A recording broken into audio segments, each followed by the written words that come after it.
बहुत समय पहले, जब धरती पर असुरों का अत्याचार बढ़ गया था, तब सभी देवता और ऋषि भयभीत होकर माँ दुर्गा का आह्वान करने लगे। तभी माँ ने अपने भयंकर और अद्भुत रूप माता कालरात्रि का अवतार लिया। माता कालरात्रि का रूप अत्यंत भयानक और साथ ही दिव्य था। उनका रंग घने अंधकार जैसा काला था, बिखरे हुए केश थे, गले में बिजली जैसी चमक थी और उनकी सांसों से अग्नि की ज्वालाएं निकल रही थीं। वे सिंह पर सवार होकर प्रकट हुईं। उसी समय असुरों का राजा रक्तबीज अपने वरदान के कारण अजेय बन चुका था। उसे ये वरदान प्राप्त था कि उसके शरीर से गिरने वाली प्रत्येक रक्त की बूंद से नया रक्त बीज पैदा हो जाएगा। जब देवताओं ने उसकी अनगिनत सेनाएं देखीं, तो वे भयभीत हो उठे।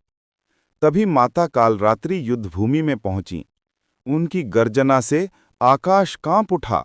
उन्होंने रक्त बीज पर प्रहार किया और उसका रक्त चारों ओर फैलने लगा। जैसे ही रक्त की बूंदें भूमि पर गिरीं, वैसे ही असंख्य रक्त बीज उत्पन्न हो गए।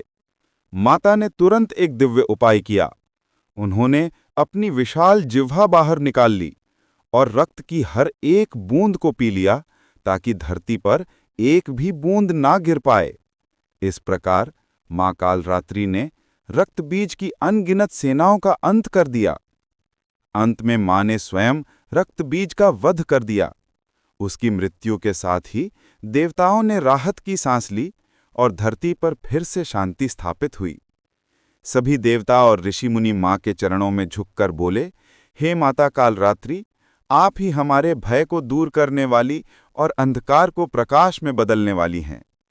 इसी कारण नवरात्रि के 7वें दिन माता कालरात्रि की पूजा की जाती है। भक्त विश्वास करते हैं कि जो भी सच्चे मन से उनकी आराधना करता है, उसके जीवन से भय और संकट दूर हो जाते हैं।